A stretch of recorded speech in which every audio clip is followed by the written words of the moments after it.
Baik, bismillahirrahmanirrahim. Assalamualaikum warahmatullahi wabarakatuh. Baik, waalaikumsalam warahmatullahi wabarakatuh. Baik Bu, sebelumnya terima kasih banyak atas kesempatannya pada kali ini. Sebelumnya izin memperkenalkan diri kembali Bu. Perkenalkan, nama saya Siti Namatul Ulia dengan NIM 22029106, merupakan salah satu mahasiswa pendidikan matematika Universitas Negeri Padang. Nah, adapun pada kesempatan kali ini, saya izin mewawancarai Ibu untuk memenuhi proyek akhir mata kuliah BK saya. Mungkin selanjutnya dipersilakan kepada Ibu untuk memperkenalkan diri, Bu. Terima kasih Ananda. Sebelumnya saya ingin memperkenalkan diri terlebih dahulu. Baik, nama Ibu atau nama saya itu Reza Solistia Permata. Nah, saya merupakan salah seorang guru BK di sekolah menengah pertama atau di SMP yang ada di Kota Padang ini. Baik, Ibu Reza. Mungkin selanjutnya langsung saja saya mulai wawancara kita pada kesempatan kali ini ya, Bu. Untuk pertanyaan yang pertama, mungkin di sini saya bertanya terlebih dahulu, apa sih alasan Ibu memilih karir di bidang BK?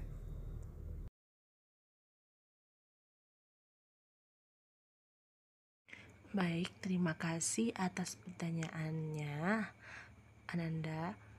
Baiklah, Ibu akan menjelaskan bagaimana Ibu atau alasan Ibu memilih jenjang karir Ibu menjadi guru BK. Nah, tentunya di awal perkuliahan Ibu sudah pengen tahu lebih dalam bagaimana sih BK itu.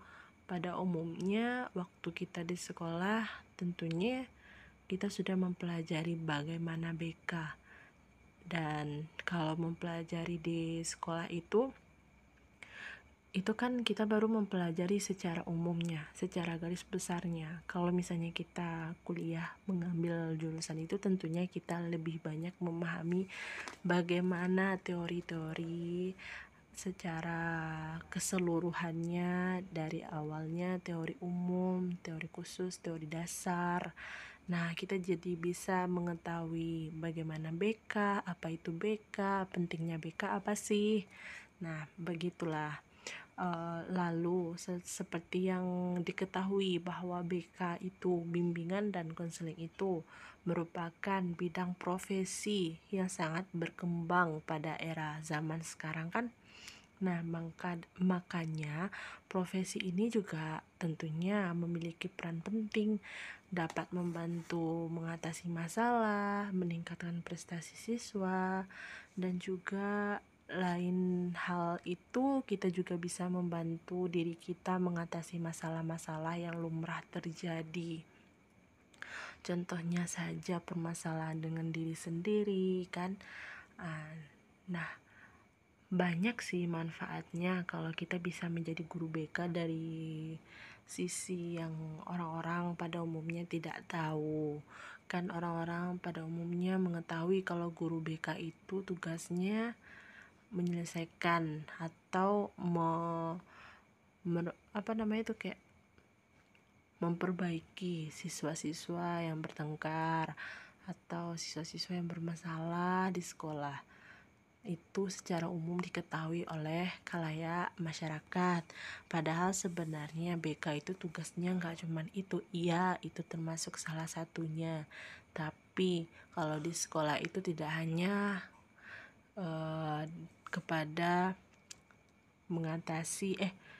tidak hanya mengatasi siswa yang bermasalah saja, tetapi guru BK itu juga bisa menangani permasalahan siswa, menangani kecenderungan siswa atau kesulitan belajar siswa, lalu mengatasi sikap-sikap siswa yang menutup diri, lalu siswa-siswa yang berprestasi.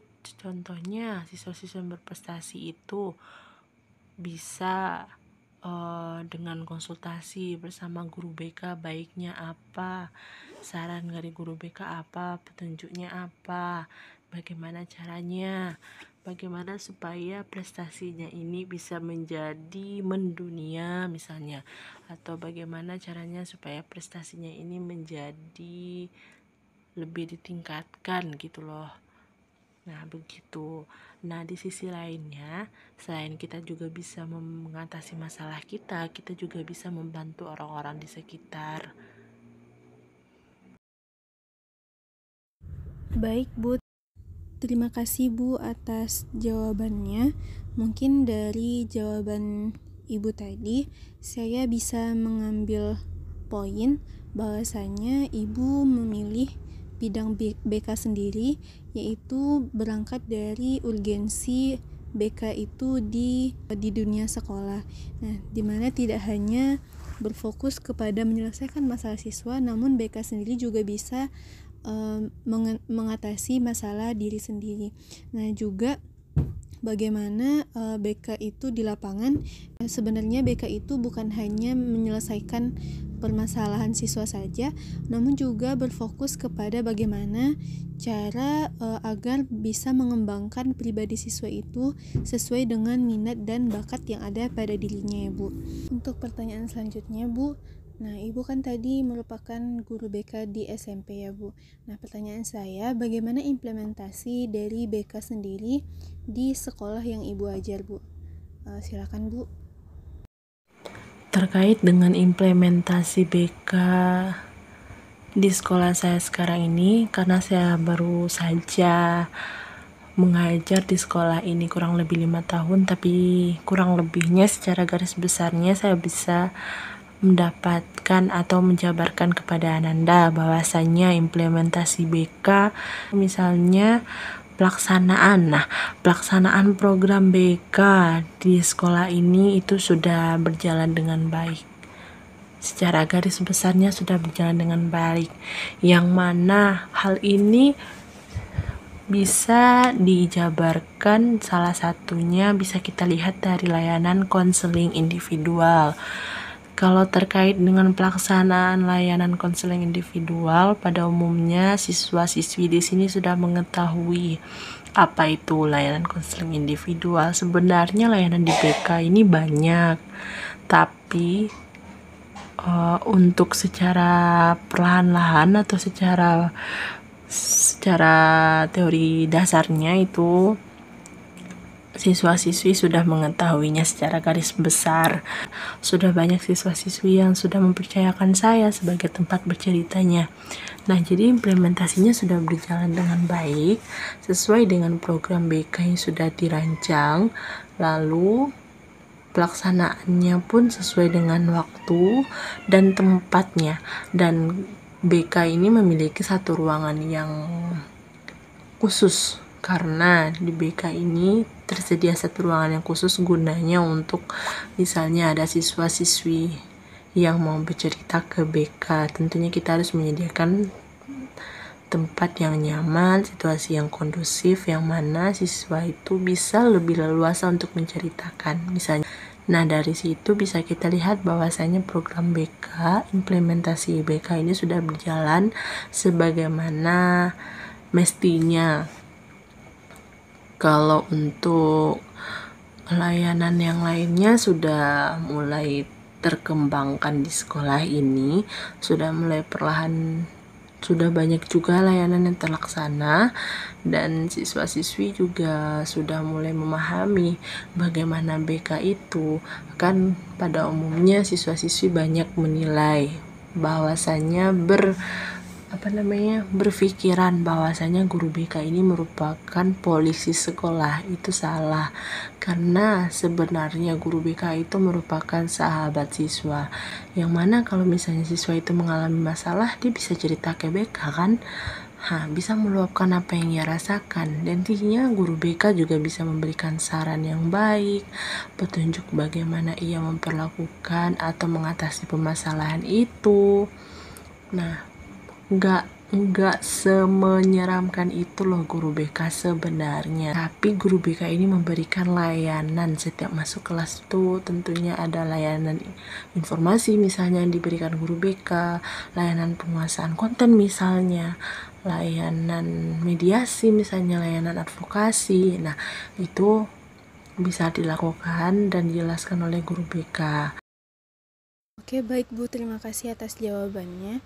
Nah, dari implementasi BK di sekolah tempat Ibu mengajar, nah bagaimana kira-kira kontribusi antara guru BK bersama dengan wali kelas ataupun guru mata pelajaran yang ada di sekolah agar bisa mengembangkan minat dan bakat siswa.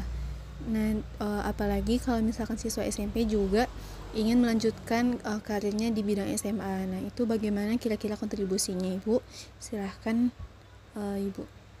Kalau terkait dengan karir siswa di kelas 9, dia bingung mau lanjut kemana.